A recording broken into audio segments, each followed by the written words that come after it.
Hi, everyone. Today, on this episode of the Nuts and Bolts of Writing, me and Tete are going to be talking about how she has shifted away from using couples as a crutch in her writing. Yes, exactly. It has been a problem that has long plagued me. And believe it or not, it was this problem that has prevented me for so long, right up until now, this week, actually, if you can believe it, actually getting out a story. And that is Gerda and Kai. They have long been trapped in a prison. And that's because I've been so focused on the sentimental romance of couples and only focusing on that and nothing else. Right. And another problem with over focusing on couples is that basically you don't really get to develop the characters as separate people. No, no, you don't. You only focus on that one that one concept. Right. And I guess for Gerda and the Frost Lord, what you did was basically over focus on the contrast between the two. I did. I mean, just look at their design. It screams contrast.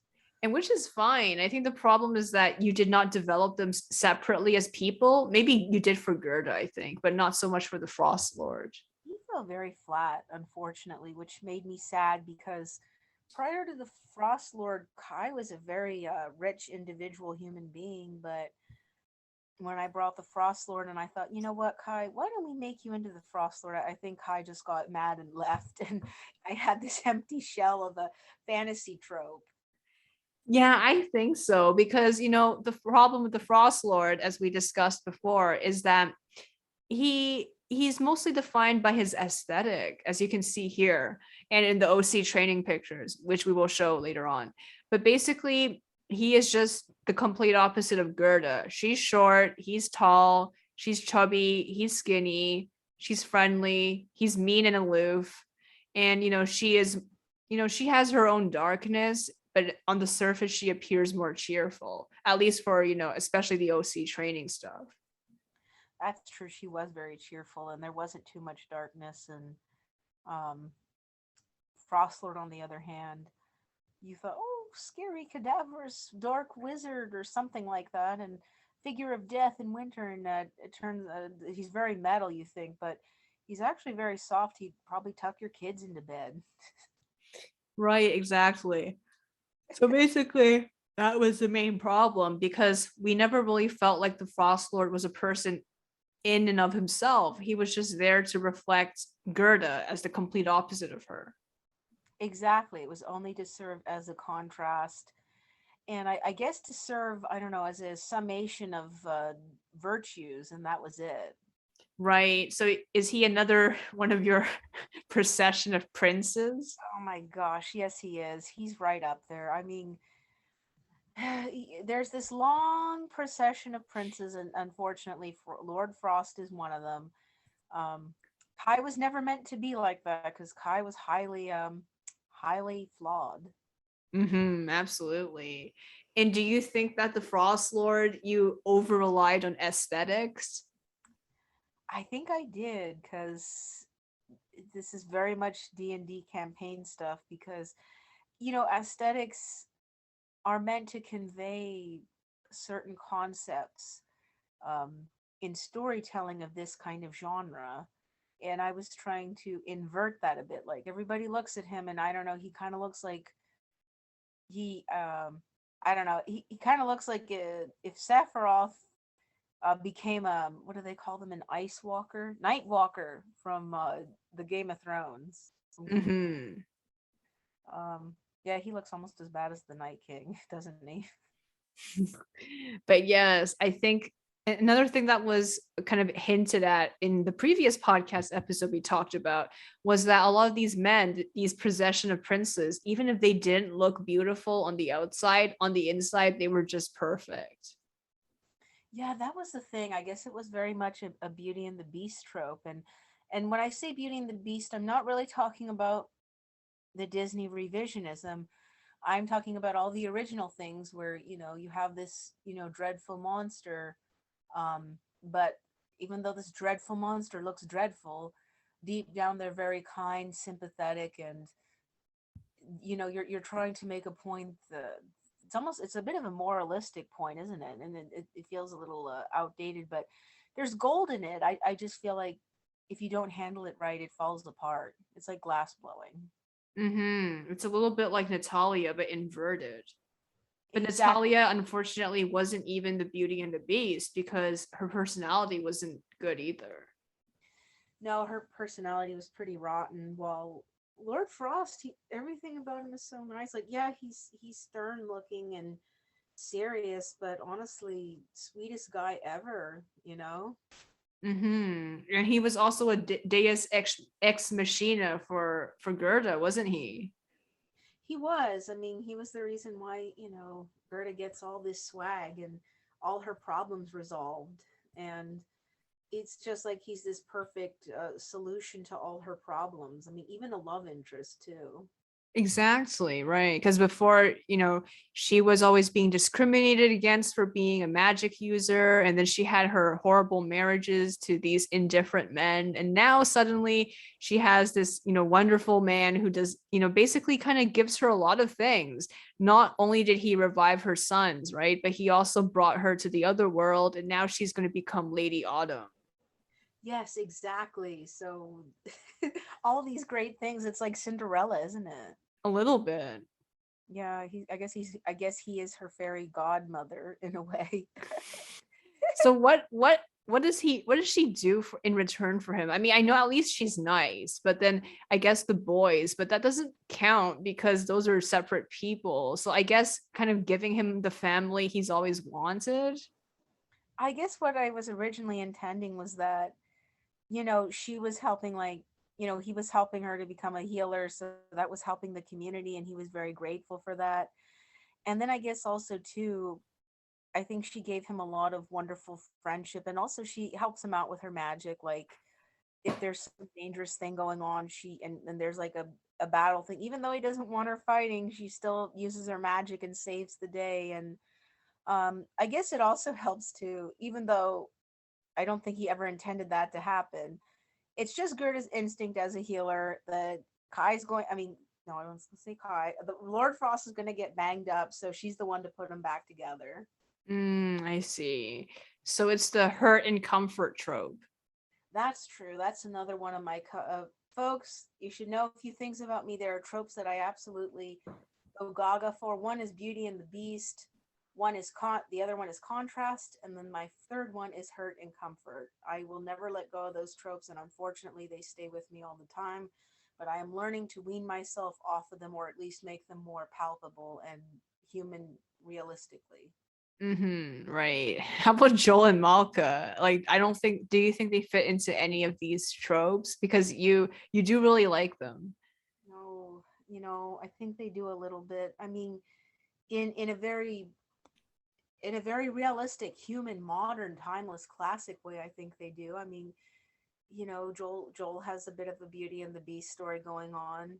You know, so does and Malka. Joel and Malka together are sort of a Beauty and the Beast. There's a bit of contrast, I think, and there's some hurt and comfort. So, oh my gosh, this is why I like them. The self-realization. Oh my gosh, what an epiphany. I feel like that guy who like my mind is stunned by the galaxy. Right, absolutely.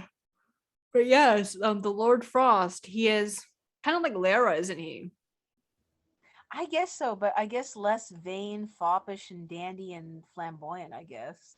Right, but then he is also, genuinely good, and he also is willing to sacrifice himself. That's true, he is. And not to mention, like Lara has a soft spot for adoptive kids. Oh yeah, he does. And both of them do adopt a number of children. They do. Well, I mean, both of them adopt a girl because Lara had Dina, and now Lord Frost had Senka, Right. And then I think and then the two boys from Gerda. and two boys from Gerda. Yeah, so he's got three kids now. hmm Exactly. So yeah, so another couple we should be focusing on is also Adion and Hajar, right? That's a Oh really long my, time ago. that's a very long, that ye old ancient times, people. No, it's amazing. This is old stuff. It's old stuff. Yeah, I guess we'll start with this picture because the other stuff is literature. So like you wrote a short story about Hajar. This is Hajar, and she's basically a djinn. Yes, she is a djinn, and she was formed out of a nasty queen's desire for some sort of weapon, and the queen made her out of the bones and ashes of her dead daughters. And here's Hajar. She's a fantastic djinn, and she has no mind or sense of self, but now she's fighting to gain it, and she just wants to find love in a confusing world. Right. And this is the person who, yeah, he talks about being a friend with her first, but then she doesn't understand what being a friend means. No, God bless her, she doesn't. She has no idea what that's about. And oh my gosh, this was actually kind of sweet. Maybe if they would have stayed friends instead of going the romance path, this could have been moving. Right. Because I mean, I actually did like that. And then I guess afterwards is what really makes it kind of extreme. What happens is that, of course, they fall in love with each other. And then I guess her whole life kind of becomes defined by the romance because then they have a kid, as you can see here.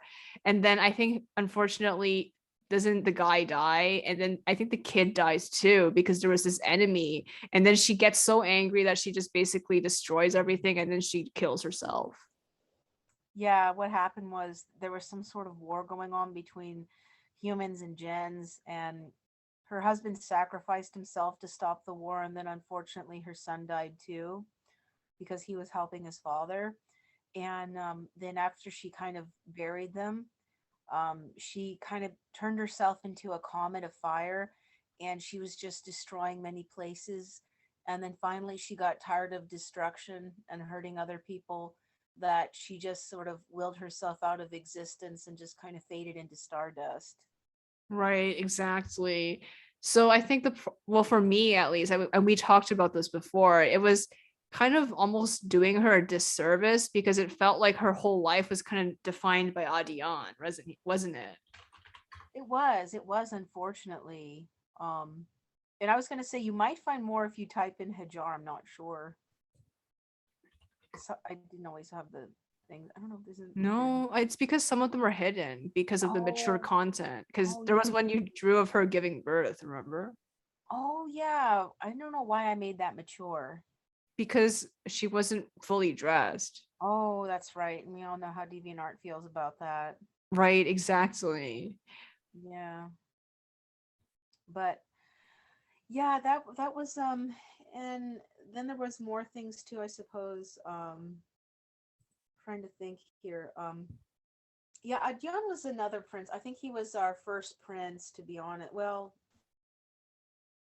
I think that they were after Natalia and Lara, I think. They were. They were. So yeah. Um I think after Lara, Adyan became sort of the second prince in line. Um, unless we want to consider Yusha, which is that's a whole other podcast you'll be hearing later, folks. Oh, that's going to be really long because he got rewritten so many times. So many oh, we don't even want to go. We That's going to be an hour long podcast. So, but if Yusha was the first prince, proceeded by Lara, um, and proceeded by Adyan. After Adyan came Lord Frost. So we have this long precision of perfect, pristine princes who are guided by the virtue of their souls, their handsome beautifulness. Although that said, I guess the first one to really kind of invert that was Lord Frost, because he was supposed to be kind of hideous. That's true because he was cadaverous. He was cadaverous, and he was also kind of icy, like an icy corpse. So he had a lot of like weird ice darkness, like the Night Walkers from Game of Thrones. Right, exactly. And maybe you were doing that or overdoing it because you wanted to hide the fact he was a prince. I think that's why I was so intent on how twisted and warped can I make him look, like how scary can I make him look, because I want to hide the fact that he's a perfect prince, but also at the same time I really wanted to drive that Beauty and the Beast thing home, because it's like, oh be so scary and terrifying, but no, actually, he's just the sweetest, most gentlest thing ever. That's true. Yeah. And I think and Andre, he really breaks that because I don't think he's really scary per se, but he is boisterous. And I mean, there's not that much to hide about him. He is who he appears to be. Andre is simply Andre. He is a loud, boisterous, individualistic man who has strong desires and passion. He has proclivities to hedonism and excess, obstinate, loudmouth, opinionated, short tempered, imbued with a kind of fury and determination to go through life with his individualistic streak. Um, Andre hides nothing back from himself. He is completely honest, unfiltered, and is so honest that it is sometimes painful and he gets himself into trouble. Exactly. So yeah, Andre was never a prince, unlike well, Jusha, who was kind of Yeah. his predecessor. Yeah, exactly. And literally, Yusha was a prince because wink, wink, he was a societal prince in Russia. Oh, right, he was because he was really War and Hungry. Peace and Jane Yeah, oh Austen. my god, I was ripping off War and Peace, but instead of an aristocrat, I had like this bad Cossack guy who ironically behaved like a Jane Austen hero. He did. Like he was that like idealized. Was like so honorable with courtship and so responsible and clean and like I can't hold hands yet until we're married. Oh my god, that's so Christian romance. It was very Christian romance. It was very Amishy. Exactly. You know, this is right up Ben's alley, by the way. This is Ben material. This is Ben stuff right here. Exactly. So yeah, Hajar and Adion, and of course Lara and Natalia is another couple because Yeah. oh, here's a picture from a really long time ago. It was when Lara was not human. Remember, he was There's a a fox. anthro or Furry alert. furry. Furry alert. There's a furry alert. Awooga. Awooga. Exactly. So basically, the old Lara, he was an anthro fox from an anthro world, but then after he died, he got sucked into the afterlife, which is where all the different species from all the different timelines, kind of like Avengers or the Marvel's cinematic universe, they all congregate into the afterlife. They all congregated and everything is together. And you know what? The more I look at it, the more I was really good with drawing back then. I had some really good stuff here. Yeah, the poses and the colors and a lot of the stuff is really, really great, well done. Oh man, if only I could draw like this again. I'm not gonna look back on that though. I will draw like this again. I will. Yeah. This is when I used to do Utena kind of stuff. This is hmm So Utena. yes, I think Natalia and Lara were another couple that dominated their story because well not I think Lord Frost Lord it actually was actually better because we saw more of the world, especially in Gerda's OC training. True, we did. We did see a lot more. I mean, we got to see other characters. We got to see more of her life, like the life with her sons, how much being a midwife and taking care of kids meant to her. Because she kind of ran the, I don't know, the medieval equivalent of a daycare and everything. Mm-hmm. We saw more of her life, and we also got to see some of her interaction in the other world, like meeting Queen Tamsivi and some of the other things that were going on, like with the deer and owl people. Exactly. So like there were more things going on in Gerda. So that I thought Gerda was really well rounded and really well done. But then compared to her for the Frost Lord, it seems like everything he was doing was, kind of just for Gerda. Like he couldn't exist for himself. That's true, and we didn't get to see much of him outside of that. I mean, I did have things planned to show, but I never got to it because I was too fixated on the shipping. And I felt like I didn't feel that confident with Lord Frost because he just felt like a trope, this kind of like dark, scary looking wizard with a heart of gold type of thing. Not that there's a lot in fantasy, because unfortunately, fantasy tends to fall flat. If you look evil, you are evil. Mm. So I guess in some ways I thought I was being innovative with him. but I see. maybe I was, but not that much, not as much as I as not as human or full, because he couldn't exist on his own. And I felt very bad, and I think I realized it was because I completely erased Kai. Kai got mad. He thought, this is not me. I don't like this. How dare you? I'm leaving. And he left, and I was left with an empty shell, and I was desperately trying to animate an empty shell. Mm-hmm. Right. I mean, look at all the stuff you have for Gerda that shows her rich life before she meets the Frost Lord. But then, in contrast to the Frost Lord, look, almost every picture of him is related to Gerda. I mean, we have these ones of him mostly showing his clothes and his very convoluted backstory. True, that was all. That was all we showed here. Yeah, and we should talk about his convoluted backstory. So, what do you think of it? When I think about it, it's it's honestly not that bad, but I think the problem with a convoluted story like that is that you kind of become numb to the tragedy, because if you don't have a follow up to the reaction, it's not going to make any sense. It's just going to be there for angst points. And if I had chosen this backstory and developed him as a character on his own, I think he would have been compelling, because then you would have thought, well, here's this dark, scary looking figure of winter and death, this great sorcerer. And, one could say, oh, he could be potentially evil, but he has chosen not to because of all the bad stuff that's happened. It's made him very, very sympathetic towards, the weak and vulnerable. And it kind of makes him want to champion for justice and stuff. Right. In concept, it was really good. I think the problem was the lack of focus, right? Like there were just so many events tacked on that you just kind of become numb already, especially with the marriage and then the kids, and then they all died. And then this is why he's so lonely until he meets Gerda. Exactly, exactly. And then I was trying to like give a little bit of fullness to his life through people like Senka and Braun and Voglor, because they were kind of like a family. Like Voglor was kind of like a brother to him.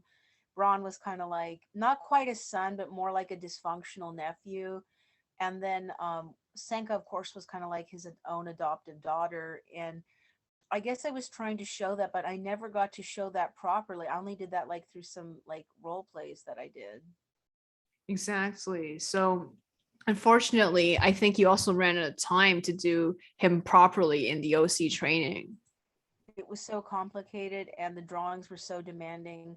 I ran out of steam, and that was another thing that made me leave DeviantArt. That I loved OC training, but because my art tends to be very complicated and I am by no means a speedy or skilled artist, it consumed so much of my time I couldn't focus on writing or doing illustrations that illustrated more.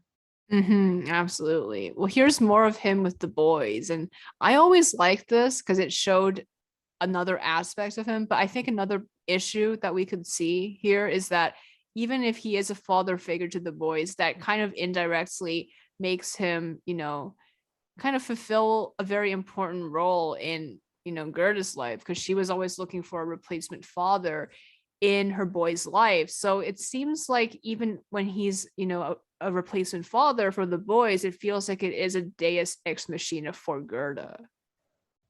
It is, unfortunately, that because of that connection, the fact that Gerda wanted that, like, oh, she wants a good father figure for her boys and everything. It's like it goes beyond what Kai desires, and again, it's just fulfilling another need of Gerda's desire. Exactly. Yeah. So that is the unfortunate thing. The aspect of the personal, it seems like almost all of it revolves around Gerda. It does. Yeah, this was actually for Gerda's assignment, and I did it this year, and you know what? I'm actually pretty proud of how this one turned out. Yeah, it's really good. There's so many beautiful details and colors. Yeah, I really enjoyed it. And I really enjoyed designing Gerda with the different clothing, because now she was less like she there was a I don't know, it was a different take on Gerda. Right, yes, you updated her more with the Sami influences. Yeah, with the Sami influences. Because it's something I've been wanting to explore, which we'll be exploring in the magic realism thereof. Right.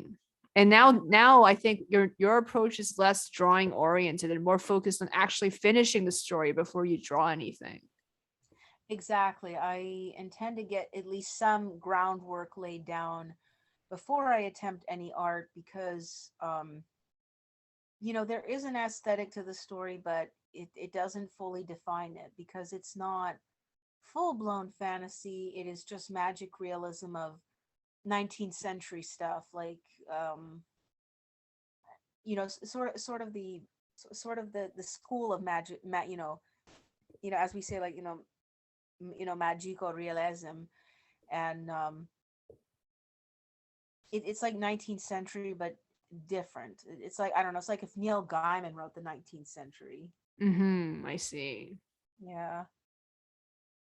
But yes, I And then, think the problem is that, I guess there was no psychological depth really, like we talked about. I mean, in lieu of psychological depth that we could see with Andre, for example, or with, the modern version of Kai, the Frost Lord was mostly defined by the tragedies that happened to him. he was, unfortunately, he was only defined by his tragedies. There was no sense of interpersonality, um and there were really no flaws to him. I think that was the scary thing, was that there was no flaws. Like, maybe when he was like a warrior slave, he was prone to violence and rage and stuff like that, and sort of wanting to be a killing machine. But the thing is, it was such a dissonance, because then you have him being very virtuous, and adapting well to this island with these free people, and then wanting to take in kids, and then he marries somebody. You have to ask yourself, would a guy be able to process all that and become normal and gentle and kind and full of virtue after a life like that? Absolutely. So like it just felt like the bad stuff happened to him to give him more brownie points. Look how good he is to turn away from that. And now he's like this perfect person.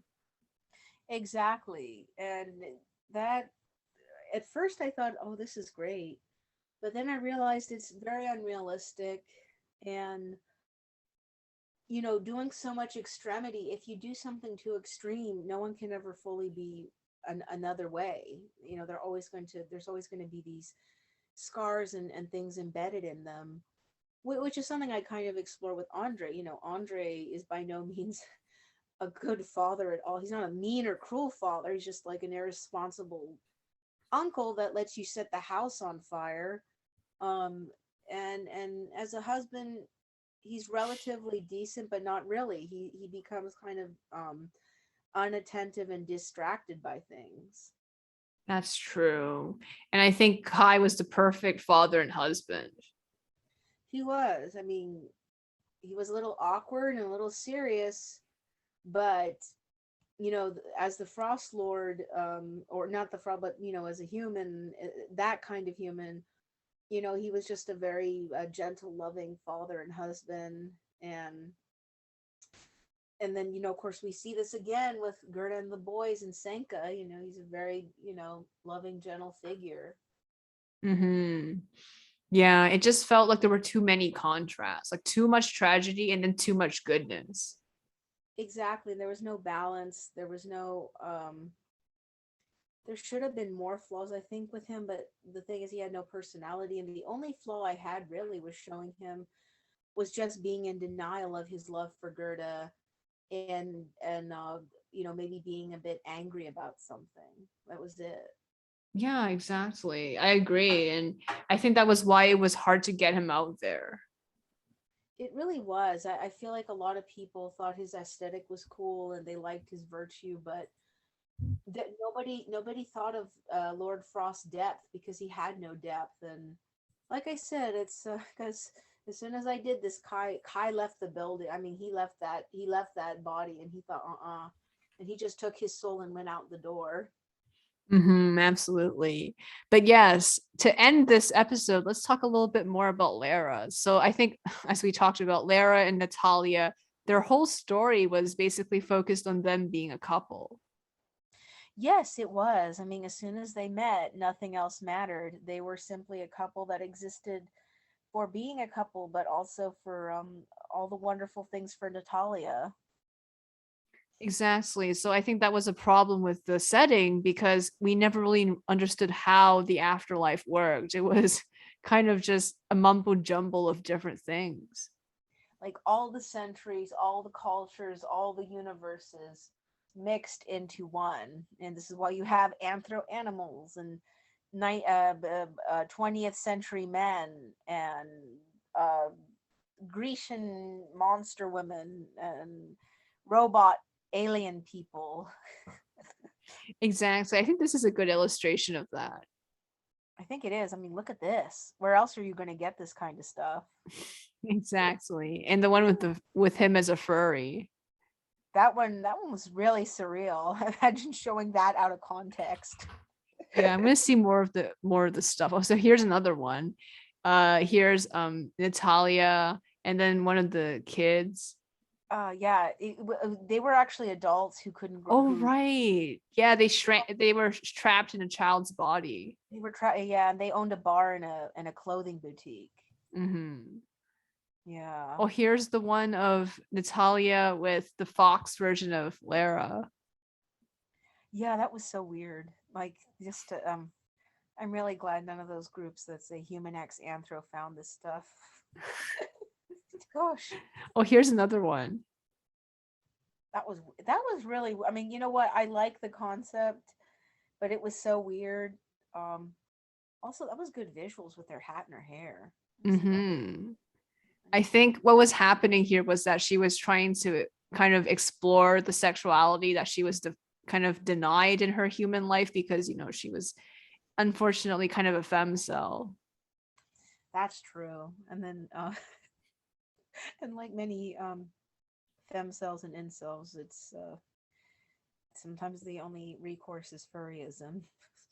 Yeah, and like I said, it's because she wasn't really comfortable with the idea of being attracted to a real human being. So I think Lara being a fox was actually kind of appealing to her because she knows it can never actually come into fruition. Exactly, exactly. She can't. So this is sort of a safeguard for her to explore sexuality in that way. And I guess also too, she got tired of like the sanitized things of sexuality, with the very the rigid constructs of the 18th century. So she just sees Lara going full blown feral, and she's like, wow. Right, because it's free of the restraints and also it kind of breaks the boundaries. Yeah, it does. It does. And boy, I remember drawing all this stuff. Man, memory lane. Right. And this one is, I think, when oh, yeah, after the process. So this is the first time he becomes a human. Exactly. So this is she sees him for the first time as a human, and it scares her a bit. Because now she can't really, you know what? I just realized she has a little bit of self denial, doesn't she?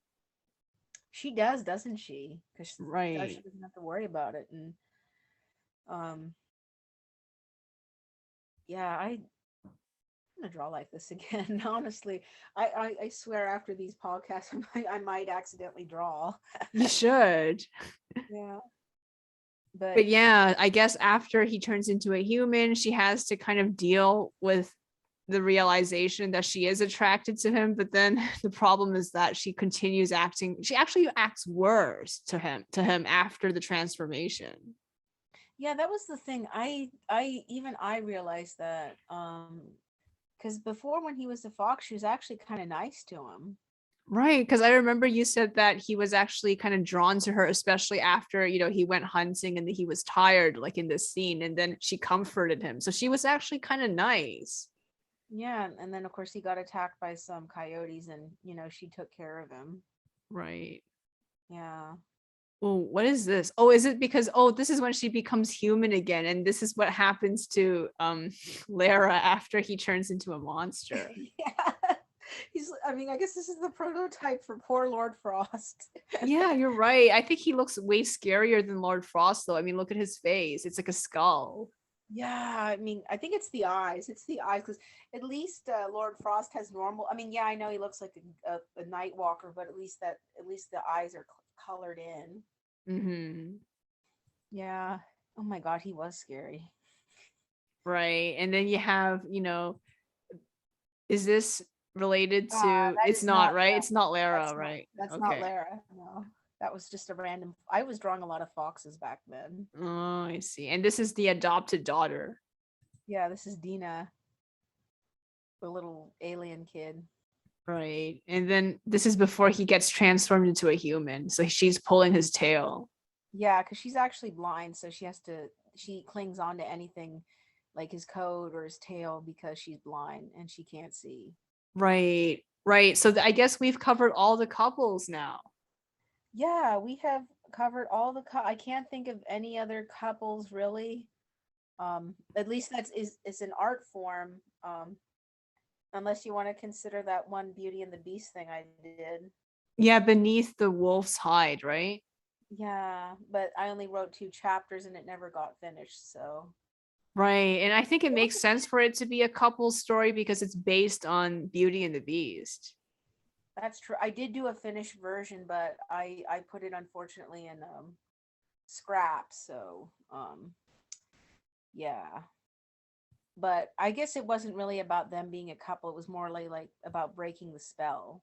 Right, exactly. But yeah, I guess Lord Frost was definitely Lara and Natalia to an extreme because there was no world building at all. And we didn't know anything about how the afterlife worked. No, no, we didn't. So we had a lot of series get and I guess Dusha and his many procession of wives, which is another podcast, and Andre and Dasha, which did not work at all. True. I don't think you ever drew them. At least you didn't post on DeviantArt. I did draw one thing of Dasha. You can't find her. I think it was in a comic, but I think it's under mature content. Right. Yeah, but yeah. Oh, it was. I think I think it's a very valuable lesson.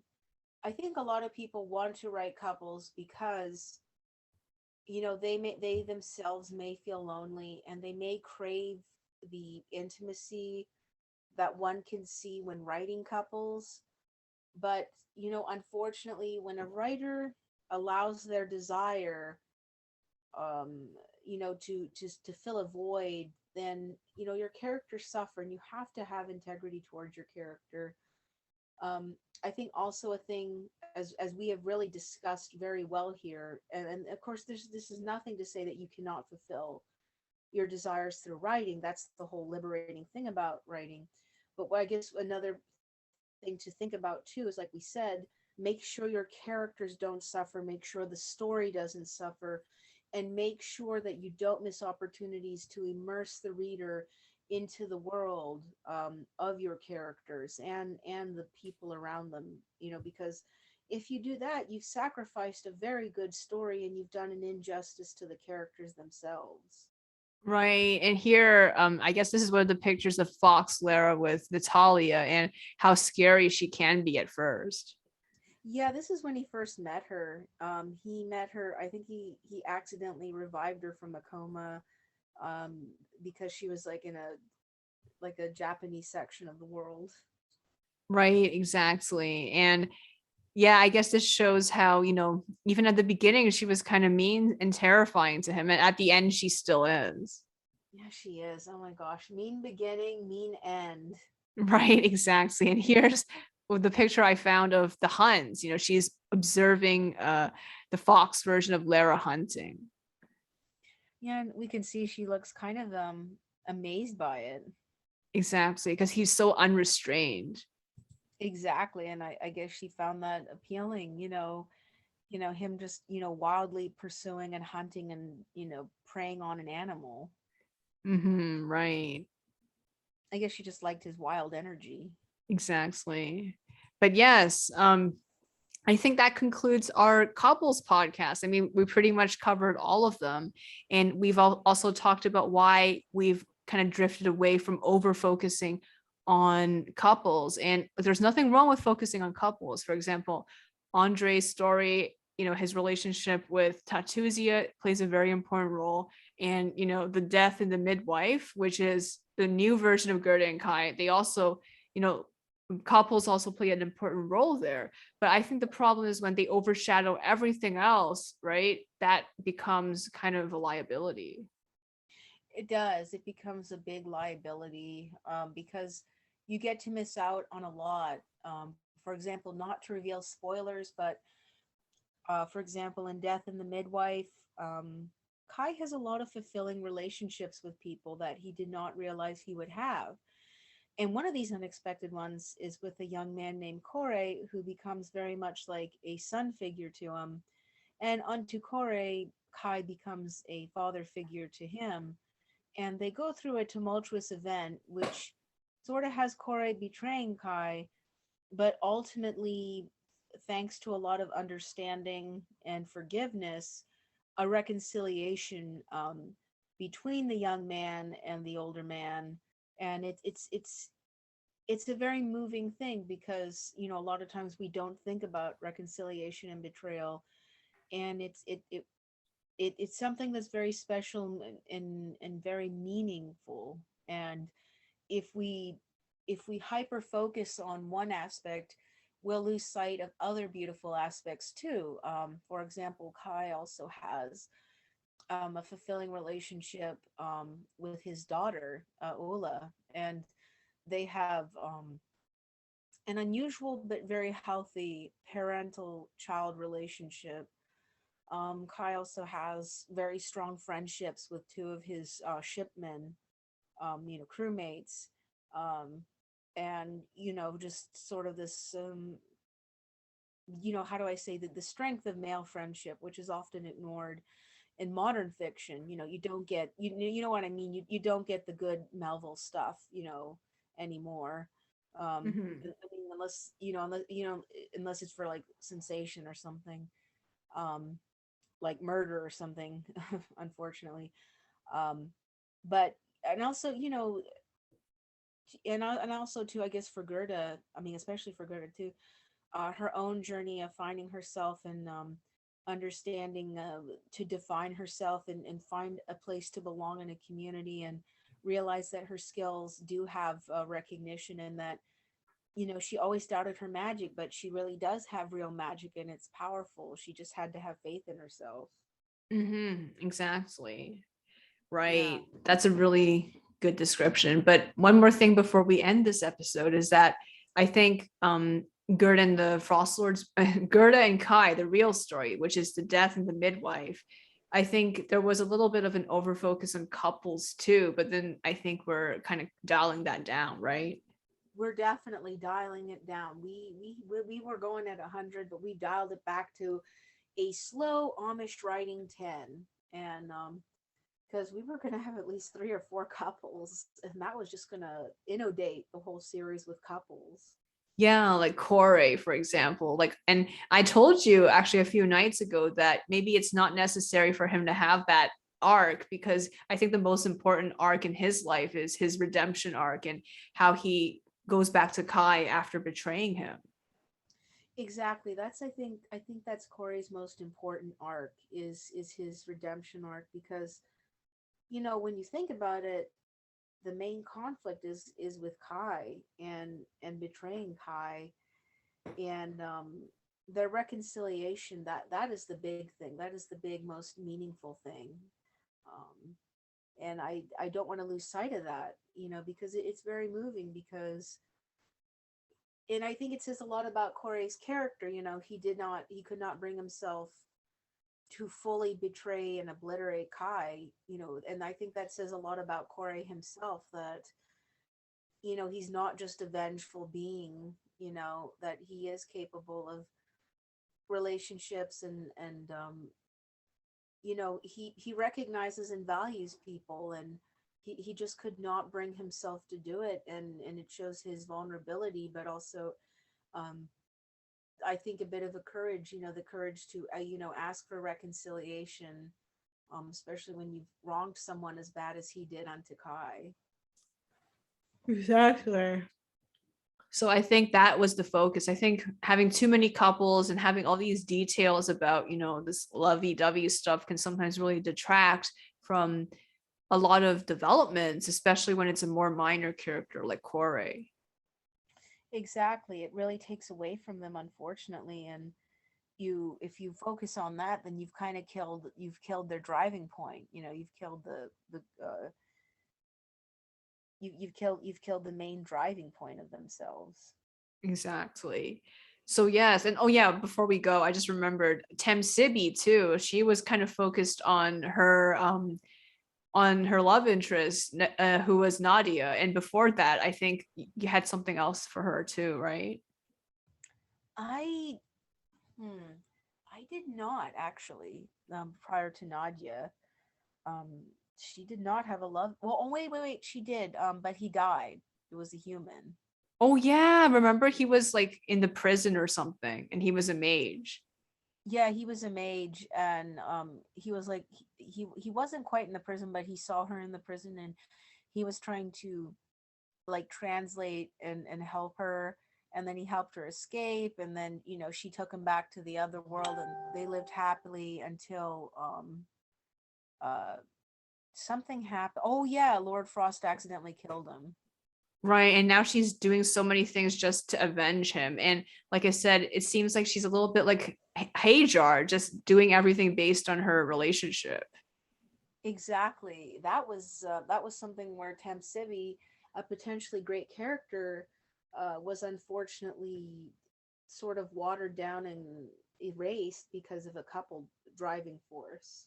Right. And it wasn't only, yeah, I think it's Lord Frost that had the most couples because it wasn't only Tim Sibby. Don't you, I mean, I still remember that there was that one character who is basically the predecessor of the Frost Lord. Remember him? Oh And wait, basically didn't I think Winter or something or Death, he advised him not to have a wife because of this person, this predecessor having a wife, and then he cared more about his wife than he cared about, taking care of Death. exact. Okay, so the predecessor to the Frost Lord was the first Frost Lord.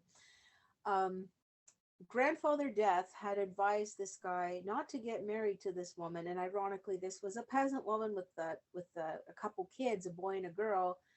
But you know that the first Lord Frost is like, oh no, I can handle it, and I'm in love with this woman, and they were going to die, but I've decided to reverse fate, and I'm going to marry her, and I'll be happy with her. And then unfortunately trouble with the humans happened, and his wife and his adoptive kids got killed, and then he just decided to pull a full-blown Castlevania Dracula and wanted to obliterate all humans and through an eternal winter, which is what caused all the weird stuff, including all the bad stuff that happened to the second Frost Lord when he was a human. Exactly. And I think one of the issues here is that basically Temsibi and the first Frost Lord, aren't they a little bit like Hajar, just basically incinerating everyone and causing so much damage just because their love interest died? Exactly. It's boy, this is a trope that gets used so often. I'm not sure who first started it, but I guess for all you anime and video game fans out there, it screams Castlevania. Yeah, it feels very shonen too, and shoujo. It does feel very shonen and shoujo. Um, I mean, one could understand the motivation, someone's family getting killed, and then you're like, oh, I'm gonna avenge them. But why do this why destruction? Like, why not just do the people that did the killing and then be done with it? Yeah, exactly. It just feels a little bit convenient. It does, and like I said, it feels full blown Castlevania. It's like, Lisa dies, and suddenly Dracula's like, well, screw all of humanity. I'm going to obliterate them and have vampires rule the earth, and then I'm gonna commit suicide because I'm really miserable without Lisa. Um, I guess the logical thing would be just to destroy the people that had burned Lisa at the stake and try to patch things up with his son, but we don't get that. Yeah, exactly. And another thing is that I think, especially in a medieval setting, maybe a lot of people are guilty of this, but a lot of marriages were just done for convenience's sake, and just because everyone did it, not because they were so in love with each other. And we never get any representation of that. Like every couple is just like the best thing ever. We don't get a lot of that. I tend to think it's because, well, I can't say anything about historical stuff because you know, I have to rack my brains to think about. But I think with fantasy, the excuse is that it's fantasy, number one, or number two, the other excuse is that usually one of the spouses involved is supernatural, whether it's the lady being a fae or a mermaid, or the guy being a demon or a sorcerer or something, a vampire, Dracula again. Um, the fact of the matter is that one of the spouses is supernatural. It's either to the detriment of death or to the detriment of destruction because of vengeance. Right. So it's never about maybe they just got married because of loneliness or because they wanted to fulfill a societal ideal. And then maybe they have a very empty marriage. We never see this. No, unfortunately, we don't see that. It's one of those sad realities where, and also too, I mean, we don't see enough, I think, maybe just like normal friendship thing. Yeah, it always has to be so dramatic. That's true because honestly, I mean, I know a lot of people said there would be no plot, but honestly, I would like to see more domestic friendship things. Like, I don't know, fan fiction writers out there just write Lisa and Dracula be happy gardening or something. Hmm. You know, Right, right. So like I or was also saying, I think I remember saying this to you, this whole idea of maybe have more couples where, they don't really find each other that interesting. Like, I mean, they respect each other, but they're not the center of each other's lives. that's true. I was trying to do that with one couple. Ironically, it's an Andre story, but it's a very strange couple. Which one is that? That's Evse and Galina. Oh, right. Yes. So we're going to be talking about that in the future. But yes, they're pretty much very minor.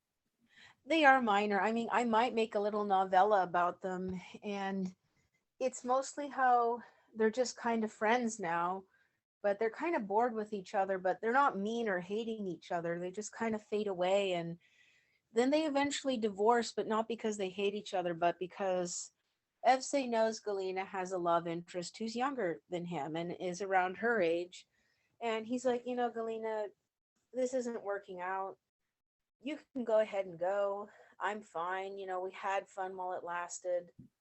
And they just both go their own ways. And Evse's happy with it because now he's doing his own political thing. Exactly. I think we should have more of these to balance out, those amazing couples. That's true. Um, I guess we see a little bit of a fade and fizzle with Andre and Tatuzia, but as they get older, it just becomes platonic, and Andre unfortunately has to have affairs to fulfill his other requirements. Right. Well, how about Joel and Malka to top it off? Do you think they will just fade away as they get older? I don't know. I don't feel like they will. I feel like they'll remain strong. Maybe not as intense because I mean, when you're 90 and you're trying to, be passionate like that, that's not the best thing, or it's impossible to do. But I feel like when Malka and Joel get old, they're gonna age gracefully, like a Yeats poem. Like all those wonderful poems by Yeats about growing old with somebody you love. Hmm. So Right. Do you think they become platonic? I guess after 70, you know, um, arthritis settles in, and all the physical attributes, of course, decline.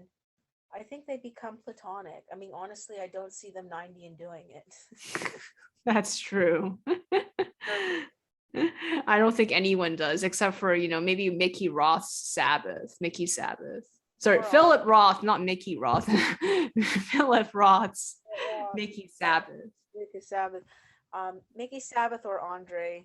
I mean, Andre, if Andre could have lived long enough, He'd probably be in a senior home, trying to chase after old ladies in a walker, I think, you know what, it would be interesting if Mickey Sabbath met Andre. Yeah, they would talk about interesting things, and I don't think Andre would be that condemning of Mickey. I guess he just doesn't like his fetishes, right? He just doesn't like his fetishes. He's like, "Ah, Mishka, what kind of taste do you have?" And he just looks at him weird and kind of disgusted, and needs to take a break from him. Right, exactly. But yes, we learned a lot today in this episode about using couples as a crutch. And, I think I should make my own podcast, kind of reversing this, like going from someone who didn't want to talk about couples and was uncomfortable talking about it to someone who's more comfortable with it. Definitely, I think you should, because I think there's a lot to be learned about couples because it's I think a lot of people like it, like you said, because it's shorthand and it's something that's always put in our face, it's always prioritized, and the media over exploits it, so therefore it's reinforced in our psychology. Right. And I guess some people like myself, when I was in my early 20s and teens, just wanted to go against that. So I I never think talked about it because I didn't want to kind of succumb to it. I think a lot of people do go through that. I think I did, for some time, but I think the reason I stick with it now is because now I have good characters to sustain good couples. Exactly. So yes, this isn't the second episode of our NaNoWriMo 2021 series of podcasts. And the third one will be about how Tapas has helped you kind of expand this year, especially Yeah. Thanksgiving. Our third one will be about finding that right community that helps you grow, which is very vital for a lot of writers today. And I really advise a lot of writers, if it's not Tapas, find a platform that will help you grow as a writer. It's important. Absolutely. All right. Thank you so much. Thank you. Bye. Bye. Bye.